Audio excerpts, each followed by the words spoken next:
When tragedy strikes, people often ask, where was God? It's the question whispered at gravesides, screamed in hospitals, and mumbled in refugee camps. It's the one question religion has never answered without contradictions. They say God works in mysterious ways. But mystery is not an explanation. It's a curtain used to hide the absence of evidence. Because when you look closely at the darkest chapters of history, the genocides, the earthquakes, the famines, the drownings, the wars, the only consistent thing is human suffering and human action, not divine intervention. When the Black Death wiped out half of Europe, priests promised deliverance. Instead, they died alongside peasants, their prayers silenced by the plague. When Hiroshima burned under the white light of the atomic bomb, no angel shielded the children playing in the streets. When a mother loses her child to cancer, there's no whisper from heaven, only the hum of medical machines fading into silence. If God was there, he remained still. If he cared, he remained quiet. If he exists, he hid at the exact moment he was needed most. Yet, humanity keeps waiting. For thousands of years, people have tried to explain God's absence through theology. They call it the problem of evil, as if it's a philosophical riddle, not a raw wound. But the question isn't about logic. It's about moral accountability. If an all-powerful being allows preventable suffering, then either that being lacks compassion or does not exist at all. And between those two options, only one fits the evidence. The world behaves exactly as it would if there were no divine overseer. Hurricanes don't spare churches, bullets don't avoid believers, and diseases don't discriminate between those who pray and those who don't. We're told faith is tested through suffering. But what kind of test is designed by a being who already knows the outcome? What kind of teacher burns the classroom to see who still believes in him through the smoke? Faith is often praised as virtue, but in the absence of evidence, it becomes surrender. It's the act of closing your eyes when the truth feels uncomfortable, because once you open them, you see a pattern too consistent to ignore. Humanity saves humanity. It was not divine grace that cured polio, but science. Not an angel that warned of climate collapse, but data. Not a God that built hospitals, but human empathy. And perhaps that's the quiet truth behind the question. Where was God? He was never there. We were. Every step forward, every discovery, every act of kindness, every rebellion against cruelty came from human hands, not divine ones. Yet religion teaches people to thank heaven for what humans built, and to blame humans for what heaven ignored. It's a clever inversion of accountability. When a disaster strikes, believers say it's a test. When it passes, they call it a miracle. Either way, the logic always ends with protecting God from blame. Because if they stop doing that, they'll have to face the silence. But silence speaks volumes. In that silence, you realize the universe isn't cruel, it's indifferent. There's no moral plan etched in the stars. The cosmos doesn't bend toward justice or compassion. Those are human inventions, fragile and brilliant, born from our fear of meaninglessness. And yet, that meaning we create, that's where beauty lives. Not in scripture, but in the courage to love in a loveless universe. Not in faith, but in the refusal to accept blind authority. Not in prayer, but in action. Because when no God answers, it's up to us to become the answer. When you study the moments that shape civilization, you'll notice something revealing. Progress has always come from rebellion, not revelation. Every time humanity broke free from dogma, the world got a little brighter. Every time someone questioned the sacred, knowledge advanced. The idea of God has been used less to explain the universe and more to control it. Ancient rulers wrapped themselves in divine authority, declaring their power God-given. Wars were fought not for justice, but for interpretations of Scripture. Millions died defending invisible borders drawn by faith. Yet, when the smoke cleared, no deity appeared to claim responsibility. Only human ambition dressed in holy language. Where was God during the Crusades, when soldiers slaughtered entire cities in His name? Where was God during the Inquisition, when people were tortured for daring to think differently? Where was God when enslaved Africans prayed for freedom under the whip? If He watched passively. If He intervened, no record of it survived, only the screams. And yet, the defenders of faith insist this is all part of a divine plan too vast to comprehend. But what kind of plan requires the annihilation of innocence to function? What moral architect designs a system where faith thrives only through tragedy? Human suffering has always been the soil in which religion grows. When life feels unbearable, the promise of a cosmic caretaker becomes comforting. That comfort is powerful, but it's also deceptive because it asks people to accept what should never be accepted and to endure what should be resisted. When you look at the grand scale of existence, the notion of divine oversight becomes absurd. Stars explode without purpose.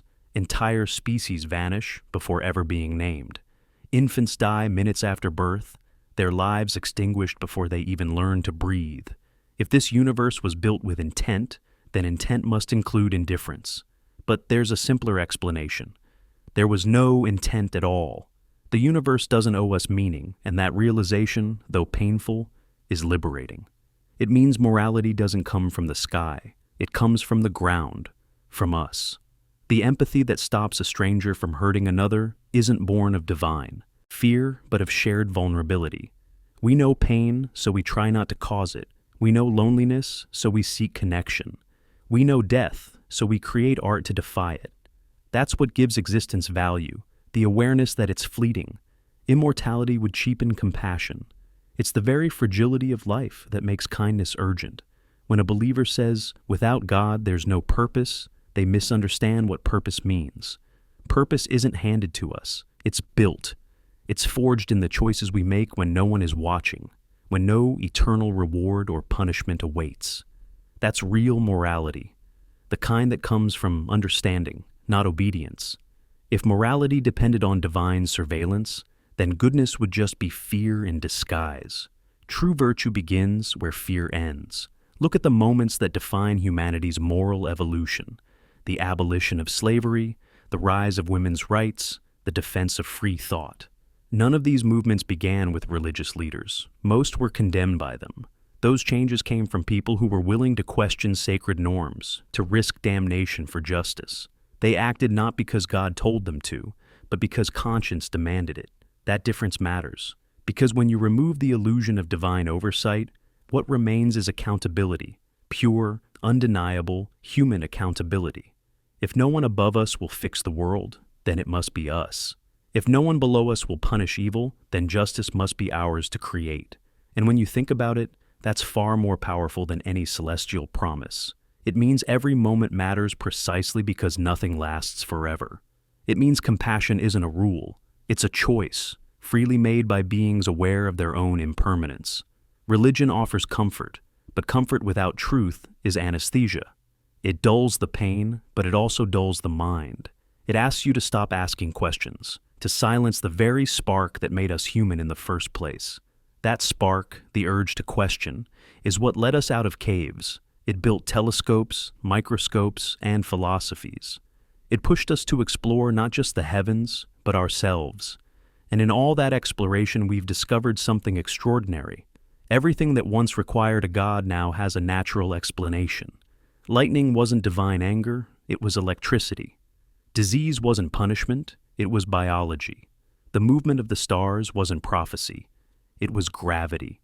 Each revelation shrank the domain of the divine until all that remained was a shrinking gap, the God of the gaps, hiding only where ignorance still lingered. But ignorance is temporary, knowledge expands relentlessly, and with every discovery, another excuse for God disappears. The irony is that the more we understand the universe, the less we need the supernatural, and yet many still cling to it, not because it explains reality, but because it explains away fear, the fear of death, the fear of insignificance, the fear that no one is watching, no one caring, no one keeping score. But maybe that's the point. Maybe meaning doesn't require a watcher. Maybe the beauty of life is that it exists without permission. Because if there is no one keeping score, then every act of kindness becomes more meaningful, not less. It's not a transaction with eternity, it's a gift to the present.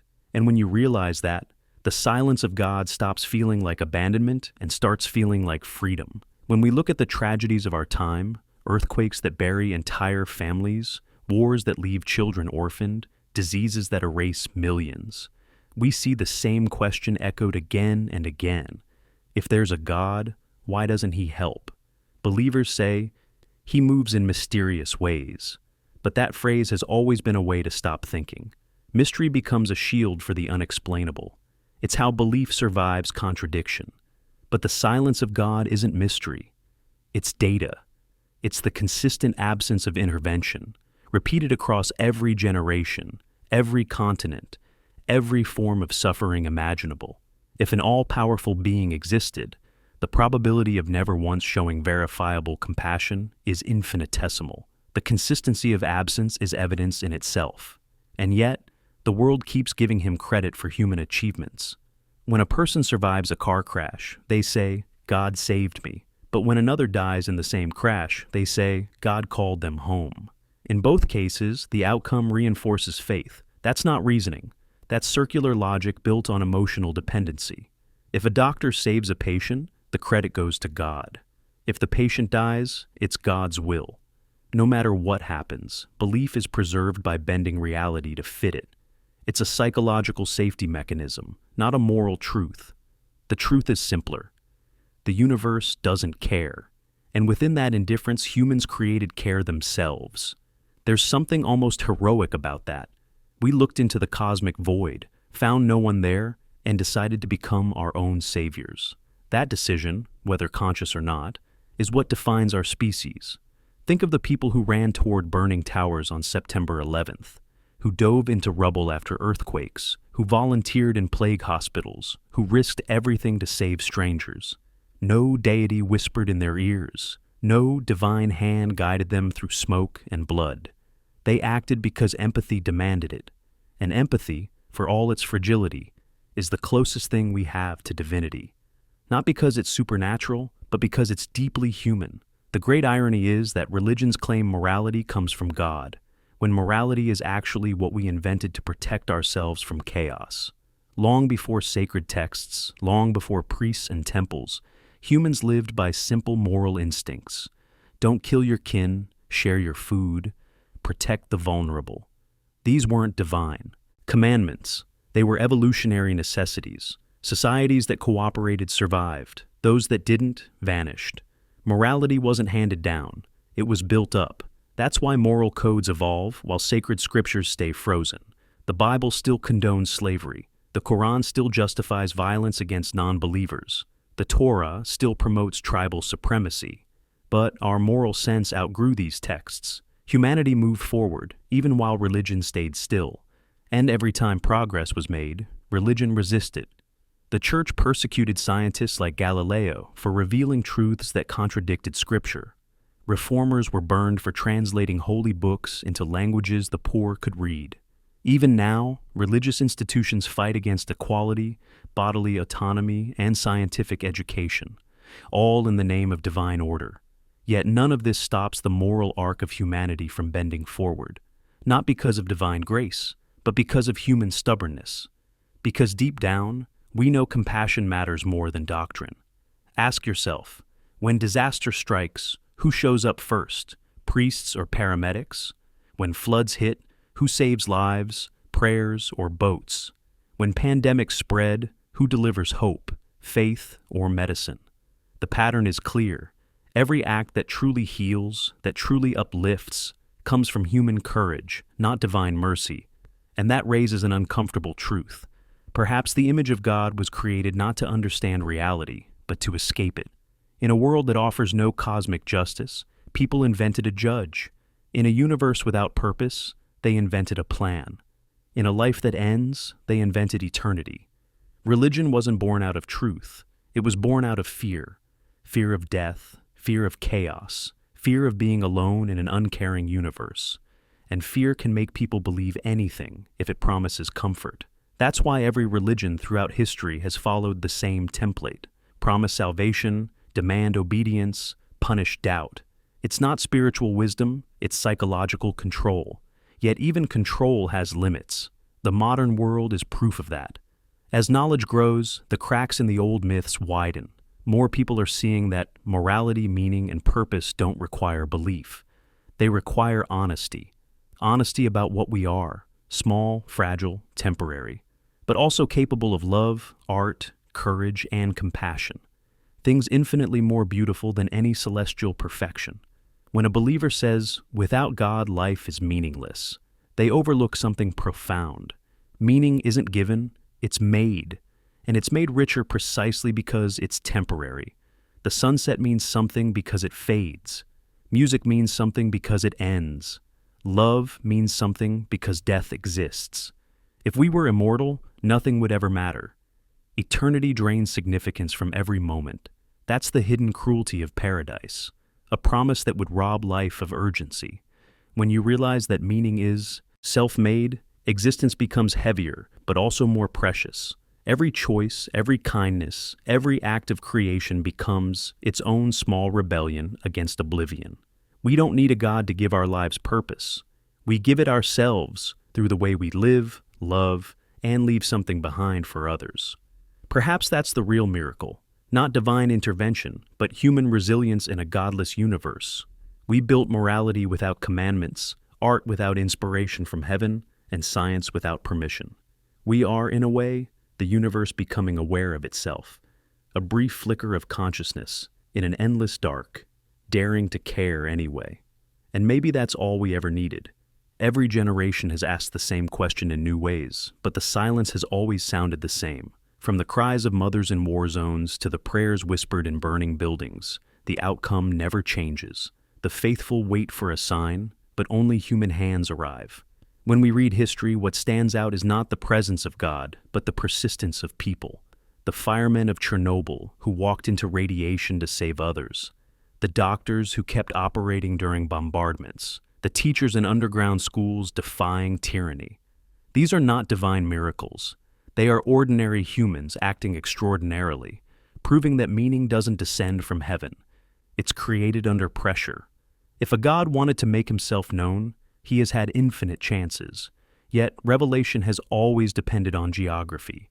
A child born in Mecca finds Islam. In Rome, Christianity. In Varanasi, Hinduism. In Kyoto, Shinto. Truth should not depend on a birth certificate. If an all-powerful being existed and wanted humanity to know him, belief would be universal and consistent, not divided by language and land.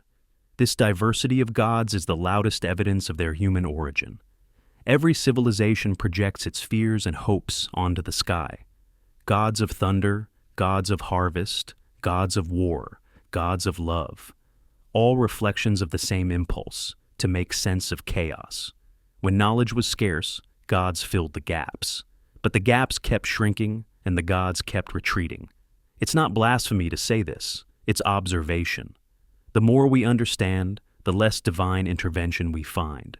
Disease once meant punishment. Now we know it's pathogens. Storms were once divine wrath. Now we track them with satellites. Lightning was once Zeus's anger. Now it's electricity discharging through air. Knowledge replaced superstition not through arrogance, but through curiosity. And curiosity, not faith, has always been the real source of progress. Faith demands you stop asking questions. Curiosity demands you never stop. One is submission, the other is evolution. Even the very structure of belief exposes its fragility. It promises certainty in a world that offers none. It tells people what to think instead of teaching them how to think. It demands loyalty over understanding. That's why questioning faith feels dangerous, because it threatens the emotional foundation built on dependence, not evidence. But liberation begins with that question. Where was God is not rebellion, it's honesty. It's the moment someone refuses to accept pain as divine necessity. It's the beginning of intellectual adulthood, and that transition is happening faster than ever. In places once ruled by religious dogma, more people are realizing that morality, joy, and purpose survive perfectly well without belief. In fact, they often flourish. Countries with the least religious influence consistently rank highest in education, health, equality, and happiness. The numbers are clear. Where superstition fades, compassion and progress grow. Religion claims to teach morality, yet its history is soaked in blood. Holy wars, witch hunts, forced conversions, genital mutilation in the name of purity, children traumatized in fear of eternal fire. No other ideology has sanctified cruelty with such conviction. When morality depends on divine command, anything can be justified, as long as it's declared holy. But morality that grows from empathy has no need for commandments. It doesn't depend on reward or punishment. It comes from understanding the weight of suffering. It's why a secular doctor rushes to help a believer without asking what they believe. It's why human rights are defended not by priests but by lawyers, activists, and journalists who believe in human dignity, not divine hierarchy. If you think about it, the idea of an all-powerful, all-loving God who created a world full of pain is the ultimate contradiction. If he's powerful enough to prevent suffering but chooses not to, he's cruel. If he wants to help but can't, he's weak. Either way, he's not a God worth worshiping. The only way to preserve belief is to twist morality until cruelty becomes mercy and silence becomes wisdom. People say God gives us free will, as if that solves it. But free will doesn't explain earthquakes, childhood cancer, or pandemics. Those aren't the consequences of choice. They're the result of an indifferent universe. And yet, believers still call them tests. Tests of faith, tests of character, tests of loyalty. But what kind of teacher gives a test where millions die without understanding the lesson? When faith tries to justify everything, it ends up excusing anything. That's the danger, not just to reason, but to humanity itself. Because the moment people believe their suffering is divine, they stop fighting to end it. The moment they believe justice belongs to the next world, they stop demanding it in this one. Religion numbs urgency. It convinces people to wait for salvation instead of building it. And while they wait, injustice thrives. The powerful exploit the faithful, selling promises of heaven to those enduring hell. Tithes, indulgences, offerings, the currency of guilt and hope. Meanwhile, the world burns and prayers rise like smoke that never reaches anywhere. But there's another kind of faith, not in gods, but in ourselves. It's the quiet belief that kindness matters even when no one is keeping score. That knowledge has value even when it threatens comfort. That truth is worth more than tradition. That kind of belief doesn't divide people, it unites them. It doesn't demand submission, it invites curiosity. It doesn't promise paradise. It builds dignity here and now. If there is something sacred, perhaps it's not in the heavens, but in the way a human holds another's hand in pain. Not in temples, but in classrooms. Not in scriptures, but in discoveries that reduce suffering. We've spent millennia asking the sky for answers, when all along, the answer was looking back at us in the mirror. The silence of God isn't emptiness. It's space. Space for us to act, to create, to care. Space to grow beyond superstition and become responsible for our own fate. That's not despair. That's empowerment. Because when you accept that no one's coming to save you, you stop waiting and start living. The hardest part about the question, where was God, isn't the logic. It's the emotion. People cling to belief not because the arguments are convincing, but because the alternative feels unbearable. The thought that there's no divine plan, no eternal justice, no reunion after death. It frightens many. Faith becomes the emotional armor against that fear. But there's a strange kind of freedom in facing it, because when you stop expecting an invisible protector, you start recognizing the visible ones, the nurses holding the dying, the volunteers distributing food after disasters, the strangers who run toward danger while everyone else runs away. That's the real grace. Ordinary people doing extraordinary things without expecting reward or forgiveness. Religion often paints humanity as fallen, broken, sinful by nature. But what if that's backward? What if kindness, not sin, is our default state, corrupted not by nature, but by systems that exploit guilt? Watch a child help another who's crying, and you'll see morality in its purest form. No scripture, no threat, no promise. Just empathy and action. Faith tells people they are unworthy and must seek redemption. But redemption from what? From being human? The guilt woven into religion keeps people obedient. It convinces them they are indebted from birth, owing devotion to something that never shows up. That's not love. That's emotional blackmail. When belief becomes a transaction, worship in exchange for protection, it cheapens both morality and meaning. The idea that goodness must be rewarded turns kindness into currency. The only truly moral act is one done with no expectation of repayment in this life or any other. Throughout history, countless lives were wasted chasing approval from the heavens. Monks isolating themselves for decades, ascetics starving themselves, crusaders dying in deserts, convinced their suffering pleased a God who never answered. Meanwhile, the world around them cried out for real help. the kind that never came from prayer. Imagine if the same passion, time, and sacrifice devoted to worship had been spent on understanding, on healing, on building. How many diseases could have been cured? How many wars avoided? How many lives saved? The energy of faith could have powered progress, but religion redirected it toward obedience. The greatest minds of every age had to fight against divine authority just to think freely. Giordano Bruno was burned alive for suggesting that stars were suns with their own planets. Hypatia of Alexandria was murdered by a mob for teaching philosophy. And even today, scholars, artists, and scientists face threats for challenging religious dogma. It's not God who silences knowledge. It's those who claim to speak for him. And that's another layer of the silence. When men speak in the name of God, their words echo louder than any supposed divine voice. Every preacher, every imam, every priest insists they know the will of an invisible being, yet none can agree. If God were real, his message wouldn't require interpretation. Truth doesn't contradict itself across denominations and sects. Only human invention does. Some say the diversity of faiths proves humanity's spiritual richness. But it actually proves the opposite, that religion is cultural, not universal. The God you believe in depends almost entirely on where you were born. A child in India prays to Vishnu.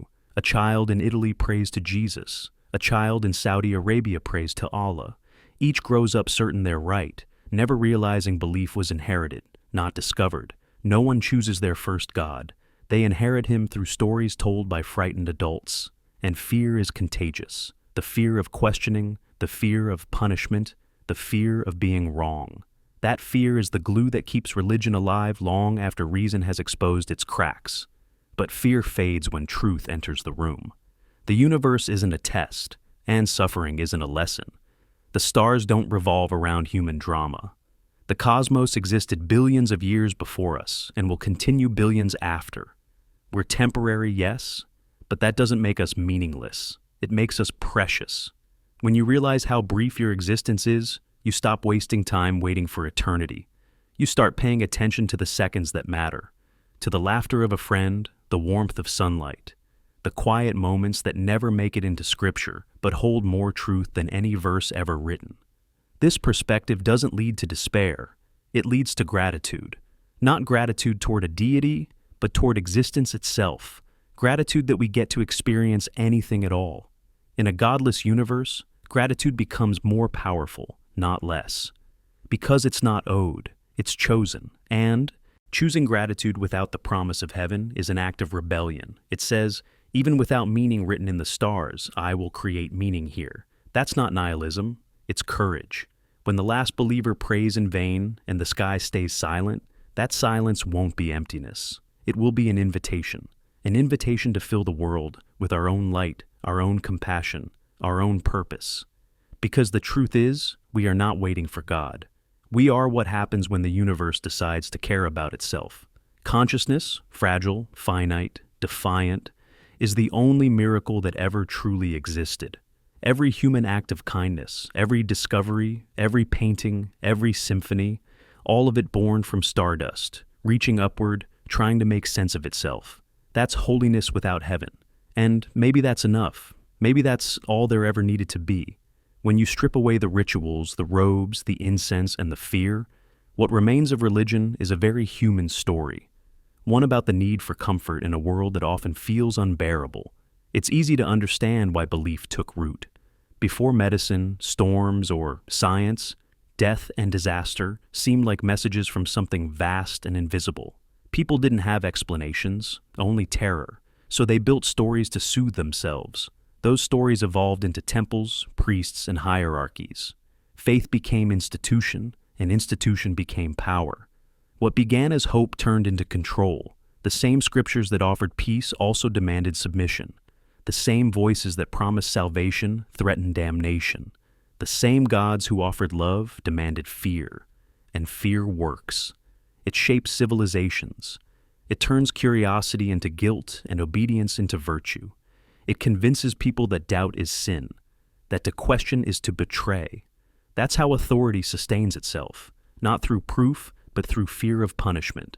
When a child is told that doubt leads to eternal fire, that child grows into an adult who apologizes for thinking, who kneels not out of reverence, but out of terror. That is not spirituality. That's conditioning. Faith markets itself as humility, but what it often teaches is self-erasure. It tells you you're worthless without divine approval. It turns awe into dependence. It replaces exploration with worship, and in doing so, it steals something sacred, your right to wonder freely. Because wonder doesn't need religion. It belongs to anyone who looks up at the night sky and feels small yet alive. It belongs to scientists mapping galaxies, to artists painting the sunrise, to lovers watching the ocean crash against the shore. The feeling of transcendence, that quiet astonishment at existence, doesn't prove a god. It proves consciousness. That's what believers mistake for divinity. The rush of meaning you feel in beauty or love isn't evidence of something supernatural. It's evidence that being human is extraordinary. Think about how easily religion hijacks that wonder. When a baby is born, people say, "It's a miracle." But childbirth is not divine intervention. It's biology, refined through billions of years of evolution. The real miracle isn't that a god allowed it. It's that life emerged from the chaos of the universe and learned to replicate itself. When lightning flashes across the sky, people once thought it was Zeus. When the sun rose, they worshipped it as a god. But we now know light and gravity, fusion and rotation. And the knowledge hasn't made life less magical. It's made it more so. Understanding how things truly work deepens awe. It doesn't destroy it. The lie of religion is that without faith, life loses meaning. The truth is that meaning expands when you realize it's yours to create. No invisible overseer dictates what your love should look like, what questions you can ask, or how you should live. You decide. That freedom comes with weight, yes, but it's the weight of ownership, not submission. We are not characters in a divine play. We are authors, co-writing reality with every decision we make. And in that authorship, morality finds its true foundation. Not fear, but empathy. Not obedience, but responsibility. When disasters strike and people ask, "Where was God?" the answer is found in those who step forward, not in those who kneel. Every rescuer, every scientist, every helper. That's where morality lives. In the action, not the prayer. The pattern is so clear, it's almost painful. In famine, it's not faith that feeds people. It's farmers and aid workers. In epidemics, it's not angels that bring medicine. It's researchers and nurses. In oppression, it's not saints who fight tyranny. It's ordinary people refusing to accept cruelty as destiny. The absence of God reveals the presence of humanity. It's in the silence that we hear ourselves, and what we've built in that silence, art, science, love, is far greater than anything promised by heaven. People often ask, if there's no God, what's the point? But that question assumes meaning must come from outside us. Why can't meaning come from within? Why does it have to be given instead of chosen? The point is, what you decide it is. To love deeply, to learn relentlessly, to ease someone else's suffering, to leave the world slightly better than you found it. None of this needs divine approval. It only needs awareness. And perhaps that's what makes life sacred. Not because a God declared it so, but because we can recognize its fragility and still care anyway. Think about that. We live in a universe 13.8 billion years old, on a rock spinning through space, orbiting a dying star, surrounded by chaos and void. Yet somehow, we have language, music, humor, empathy, the ability to imagine the future and grieve the past. That's not the mark of divine creation. That's the triumph of existence over nothingness. Maybe that's why the question, "Where was God?" hurts so much, because it hides a deeper truth we're afraid to face. We were alone all along, and we still made beauty anyway. We still built cathedrals, wrote poems, cured diseases, sent machines beyond the stars. We still loved and lost and tried again. The silence didn't stop us. It shaped us. We are what happens when the universe dreams of meaning and decides to create it. No commandments, no gods, no destiny, just the raw brilliance of beings aware enough to care. And that awareness is holy, even if no heaven exists to bless it. The question, "Where was God?" echoes through every century of suffering, every moment when prayers went unanswered and the sky stayed still. It's the question that religions have tried to drown out with hymns, rituals, and excuses. But it keeps returning because no answer ever satisfies reality. For millennia, humanity has searched for meaning in tragedy. People kneel in ashes and whisper, "There must be a reason." They tell themselves pain is part of a divine plan, that loss will be rewarded, that injustice will be corrected beyond the grave. It's a comforting story. But comfort is not truth. And when comfort replaces truth, we become prisoners of illusion. Look closely at the record of this world, the wars, the genocides, the epidemics, the earthquakes, and ask again, without fear or faith, where was God? The answer stares back through history's silence. He was never there. The only hands that lifted the fallen were human. The only voices that demanded justice were human. The only compassion ever shown came from human hearts. If we stop expecting a deity to fix what's broken, the responsibility returns where it belongs, to us. And in that responsibility lies power. That's why societies progress when they turn away from divine authority and toward human reason. Democracy emerged when people stopped believing kings ruled by God's will. Medicine advanced when people stopped calling illness a curse. Equality grew when people stopped insisting suffering was sacred. Every step forward began with a refusal to let faith define morality. Religions have always promised paradise, but paradise on earth has only ever come from human hands. Every right we now take for granted, education, free speech, equality, was once condemned by priests and prophets. It wasn't God who freed slaves, enfranchised women, or discovered penicillin. It was us using nothing but our minds, our empathy, and our courage. When believers say God works through people, they unknowingly admit the truth. The only force that ever acts is people. If a starving child is fed, it's not divine intervention, it's human compassion. If a catastrophe is prevented, it's not miracle, it's foresight and effort. The so-called hand of God is just another name for the hand that helps. So, perhaps the question was, never where was God, but why did we expect him at all? Religion trained us to look upward when we should have been looking around. While people prayed, others acted. While the faithful waited for signs, the curious built solutions. And as they did, the world became a little less cruel. That's what makes the silence of God so meaningful. It's not evidence of punishment, it's permission. Permission to think, to question, to take ownership of our future. Without divine supervision, morality becomes a choice, not a command. And choice gives goodness its true value. Kindness without fear of hell or hope of heaven is the highest form of morality. It's goodness for its own sake. Imagine what the world could be if everyone embraced that idea. Not the morality of obedience, but the morality of understanding. A morality that doesn't divide people into believers and unbelievers, but unites them through shared humanity. It's already happening, quietly, all over the world. People helping one another across faith lines. Scientists collaborating across borders. Communities rejecting dogma in favor of compassion. These are not miracles. They are the natural evolution of empathy. Religion says we were made in the image of God, but what if it's the other way around? What if God was made in the image of our fears and hopes? Every culture's deity reflects its people, their geography, their struggles, their desires. The gods of the desert command obedience. The gods of the ocean demand respect. The gods of the mountains dwell in solitude. Each is a mirror, not a master.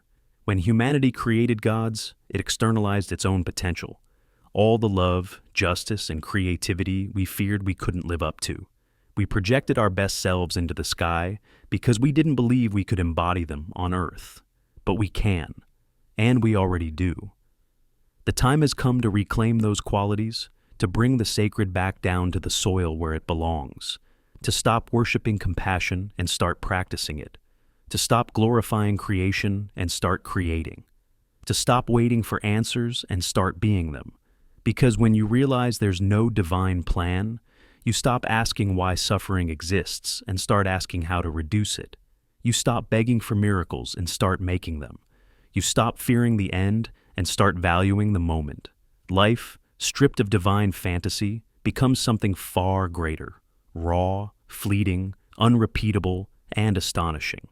Every breath is a privilege, every sunrise, a reminder that consciousness itself is improbable. Every connection between people, proof that meaning doesn't come from above, but from between.